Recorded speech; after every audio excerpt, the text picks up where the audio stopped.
こんにちは、ミッキーです。今回はかわいそうにデパート徹底解説。いつもとは少し違った展示会のご紹介です。SNS を中心にコアなファンを集める人気キャラクターおぱんちゅうさぎやぼちゃむ、その生みの親であるキエのクリエイターかわいそうにの世界を丸ごと体験できる展覧会が横浜スカイビルで開催されています。舞台となるのは創業138億年を誇るのに金欠で幕を閉じるという架空のデパート。一歩足を踏み入れると日常と非日常が入り混じる驚きと笑いに満ちた異空間が広がっています。ぜひその不思議な世界観を感じてみてください。このチャンネルではカフェ巡りなど日常を少し豊かにする情報をお届けします。少しでも応援してくださる方はチャンネル登録をして次の動画も見逃さないでください。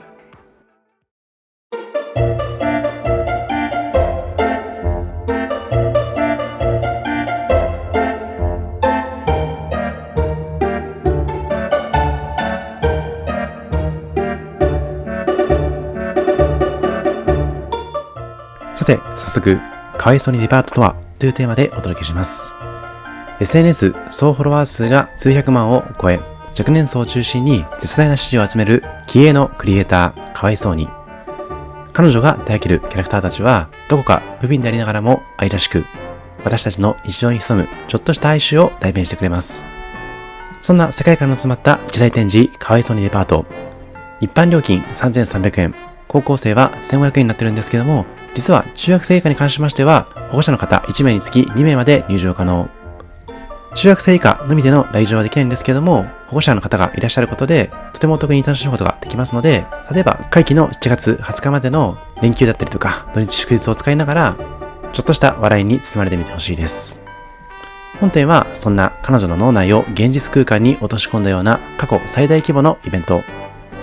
台となるかわいそうにデパートは、創業138億年という宇宙の誕生と同じ壮大な歴史を持ちながら、金欠というあまりにも現実的な理由で閉館を迎えるというユーモアあふれる設定から始まります。また、個人的なおすすめとしまして、YouTube の公式チャンネルかわいそうにの映像をいくつか見ることで、その世界観を知ることができますので、事前にいくつか見ていると、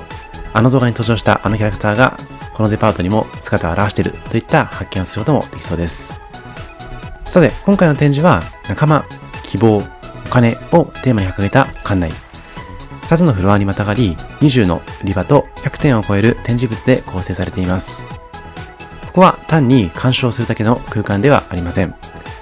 訪れた人々は、このシュールで少しおかしなデパートの最後のお客様として、そのフィナーレに立ち会うことになっていきます。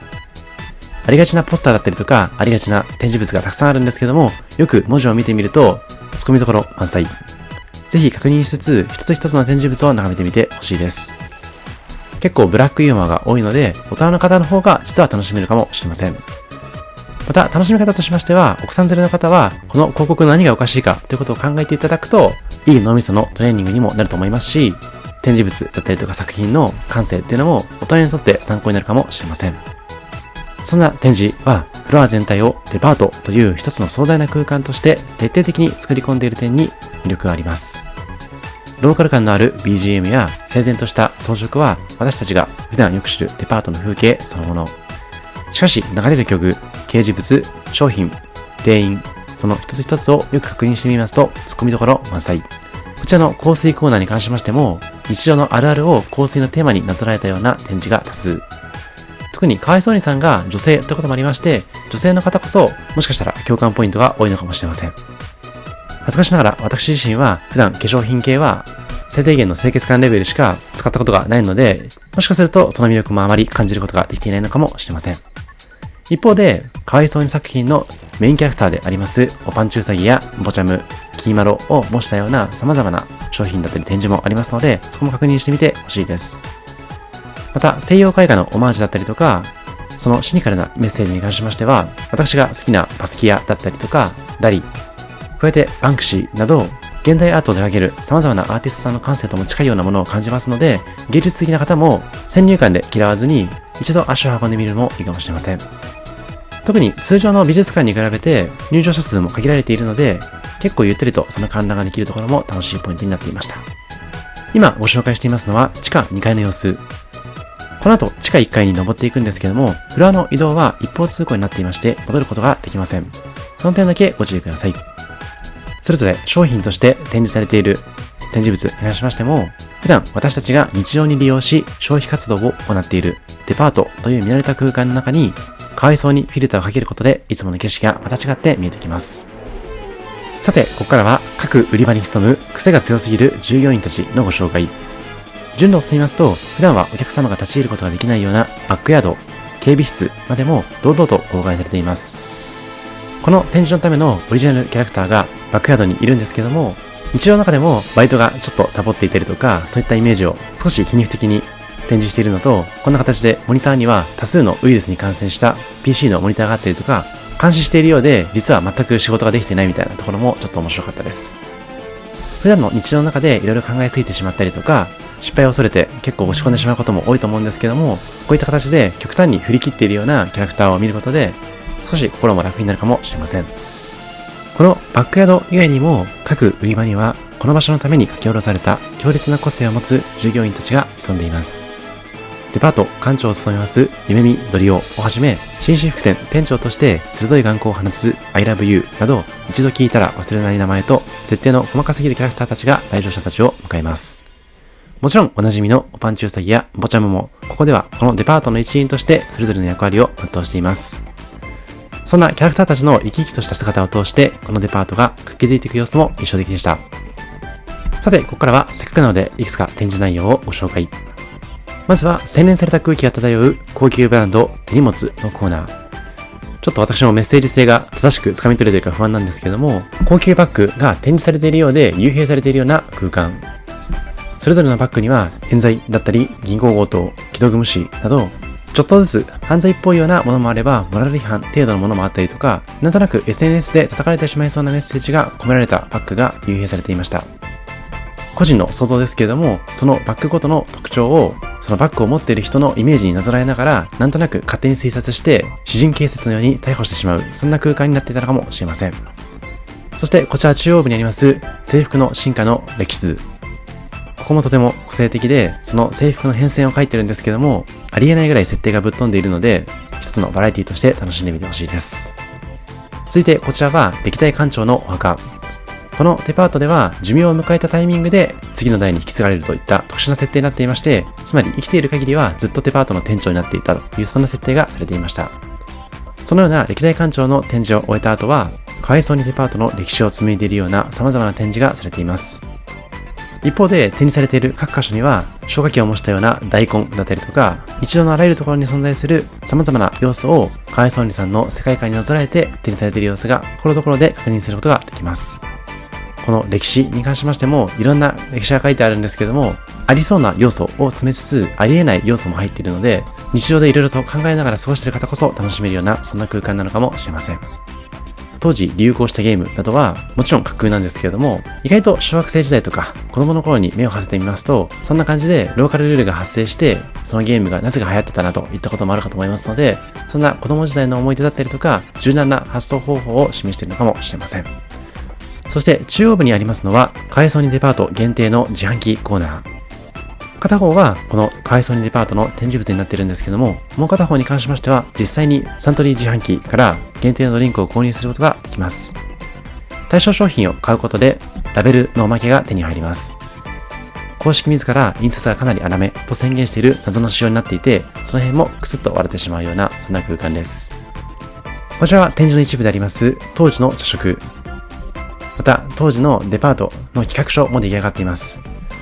企画書に関してはサラリーマンの方こそ目に通してほしくて、一見書いてあることはまともっぽいような印象になるんですけども、見た目以外はめちゃくちゃ、これも考えすぎかもしれませんけれども、私自身サラリーマンやっていて、その資料作り自体が目的になっていて、実は書いてあることよりも見た目の方が重視されてしまうような皮肉も込められているのかもしれません。さて、ここからはデパ地下の様子をお届けしていきます。展示物はフェイクにはなってるんですけども、展示内容自体に目を向けてほしいです。こちらは青果店あぜ道。仕切るのは店長野菜空蔵。威勢のいい八百屋さんに見えるんですけども、なんと展示されているのは全てトマト。そのトマトを使った商品として冷凍食品等も飾られているんですけども、その冷凍食品の作り方は冷凍食品に書かれているパッケージを脳みそでイメージして、そのイメージのもとトマトを食べるとその味に感じることができるという、まさに思い込みのような食べ方。確かに焼肉の匂いを嗅ぎながらご飯を食べることで焼肉感を感じるみたいな、ちょっと昭和の頃の貧しい家庭のイメージなんかもドラマの設定などでよく見られますので、そういった発想を取り入れているかもしれません。続いてこちらは贅肉精肉店。ショーケースになりますのは誰もが羨む霜降り肉ではなくて、その名の通り贅肉をコンセプトにしたようなお肉たち。ヨガだったりとかフィットネスなど様々な運動方法で取れた贅肉。取れた贅肉というのは落とせた贅肉分になっていまして、その体重を落とした分がこれだけのお肉になるんだといった自戒を込めたようなメッセージがされているのかもしれません。かわいそうにさんの YouTube の動画の中ではダイエット方法を紹介する番組のようなイメージをしながら贅肉を増やす、太るためのトレーニングを紹介しているような何とも言えない動画の公開もありましたので、もしかしたらその世界観を模したような展示になっているのかもしれません。中央にありますのはパティスリー糖質。なぜかビレッジヴァンガード風の展示で CD が販売されていたりとか、ポップには賞味期限切れと書かれていたり、テレビで紹介された気がしましたみたいな形で日常のあるあるの展示をしながら内々のメッセージを込めているような面白さがあります。ケーキに関しましても10円で買えるものがあったり、極端に5万円のケーキがあったり、ありえない設定になってるんですけども、もしかするとこれ自体も商品の価値自体よりも価格設定自体でいかようにも塗り替えられてしまうような、そんな現代の消費生活を示しているのかもしれません。こうやって自分自身も語りながら深読みしすぎているのか、それとも純粋に捉えてしまうのかいけないのかといったところを考えるのも、実は子供と大人の発想が逆転してしまって、子供の方がいい発想ができているかもといったことも感じられるかもしれません。会期が7月20日までなので、お子さんの自由研究等には使えないかもしれないんですけども、もし学校側が許してくれたら、こういった自由研究の題材にするのも柔軟な先生にとっては喜ばれるかもしれません。といっても最近は小学生の自由研究等もどんな事情になっているかも分かってないので、もしご存知の方いらっしゃればコメント欄の方でも教えてほしいです。さて、こちらはデパートの被服店、男ボーイ。創業者にして店長であります I love you は、なんとズボンを履かないという独自の流儀を持つ男。このメッセージに関しましても、ファッション業界がいろんな発想のもと独自路線を進んでいて、もはやよく分かっていないといったところを一般人の私としては感じてしまいました。また、紳士服以外にも婦人服の展示もありまして、その裏側には試着室もあります。もはやファッション自体も概念。その概念に対して真っ向から対立するようなヒップホップ的なメッセージもあるのかなと思っています。そんな形で様々な面白い展示がありますので、ぜひ確認してみてほしいのと、むしろ普段から日常を楽しんでいる方こそ、そのあるあるの世界観に触れることで、いろんな発見ができると思いますので、一つ一つ注目しながらめくってみてほしいです。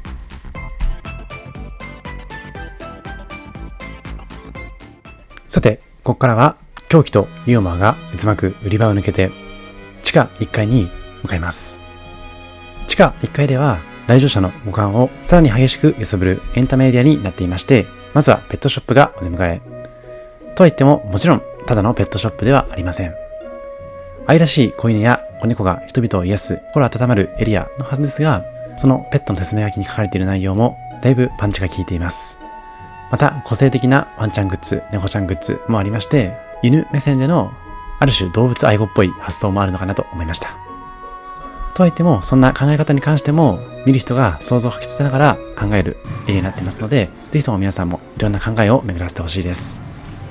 続いて一歩移動しますと、今度は重厚なカーテンの奥に広がります映画館へと向かいます。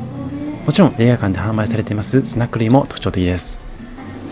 薄暗いシネマエリアで実際に上映されていますのは、クリエイターかわいそうにさんが初めて手掛けたといいます貴重な実写ムービー。残念ながら映像で撮ることができなかったんですけども、実際に足を運んでその作品も見てみてほしいです。そんな映画の深い余韻に浸る間もなく、突如としてデパートに現れますのはクラブ。ここではおなじみのキャラクターたちと共に音楽に乗って踊りながら撮影ができる狂乱の空間となっています。ぜひこの中でお気に入りのキャラクターを探していただいて、写真のみならず動画でも収めてみてほしいです。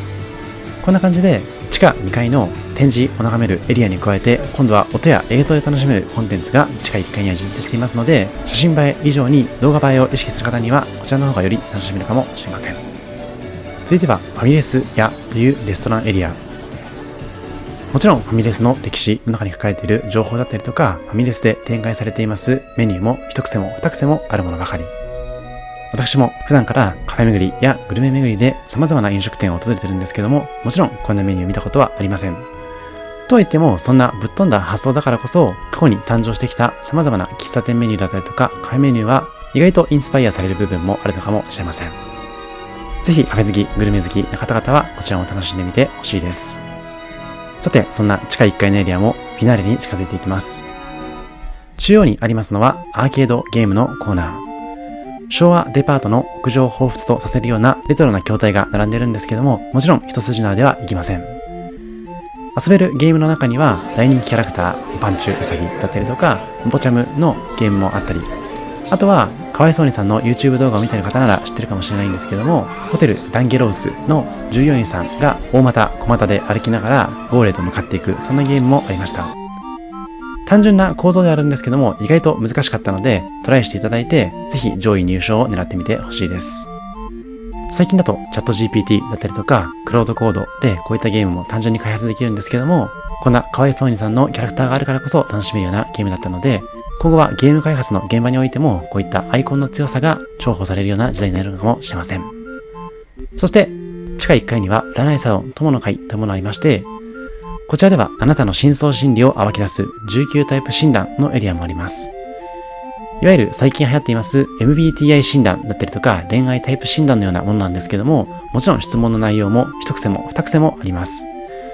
選択肢を選ぶ際に選択肢が逃げてしまうといったさらに特殊なギミックもあったりで、その MBTI 診断っぽさとかわいそうにさんらしい独特な世界観が現れている診断になっています。また、この診断をしていただいて出力されたあなた自身のキャラクターは最後のグッズ売り場の方でも購入することができますので、ぜひ診断していただいてその時の思い出としていただければと思います。そしてこちらはかわいそうに書房。デパートには欠かせない本屋さんのエリアですけれども、平積みされている書籍のタイトルや表紙は特に癖が強いです。またこちらは特にかわいそうにさんの世界観が好きな方にはたまらない空間になっていまして、パンチュウサギやボチャム以外の様々なキャラクターにちなんだ書籍が並んでいます。一見するだけだと気づかないようなギミックがあるんですけども、ほぼ全ての書籍に過去の作品のオマージュがされていますので、この書籍はどういったイメージが込められているんだろうといったところも考えながら楽しんでみてほしいです。そしてこのかわいそうにデパートでコラボレーションする形で登場していますボチャムだったりとかパンチュウサギのポップアップのコーナーもありまして、ファンの方々はここが一番のスポットになるのかもしれません。またいずれの書籍に関しましても、すでに現実世界で販売されているような雑誌だったりとか書籍のオマージュをしているようなものが多数。最近平成ブームが再来していて、平成の懐かしさを感じるようなものが流行っていますけれども、こちらでもおそらくかわいそうにさんが平成時代に生活していたからこそあるような様々なアイテムだったりとか書籍がありますので、懐かしさを感じるようなギミックもたくさんありそうです。そして最終盤、グッズ売り場の近くにありますのはパソコソ教室。こちらも講師募集中と書きながら入会受付中止だったりとか、募集しているんだかしてないんだかわからないようなそんな空間になっていました。いずれも現実世界にあるんだけども、何かちょっと違うといったところが楽しめるようなそんな空間になっていました。またちょっと詐欺まがいな要素だったりとか、そういった現代世界にはびこる疑問を感じる要素に対して一石を投じているようなそんなメッセージ性も個人的には好きです。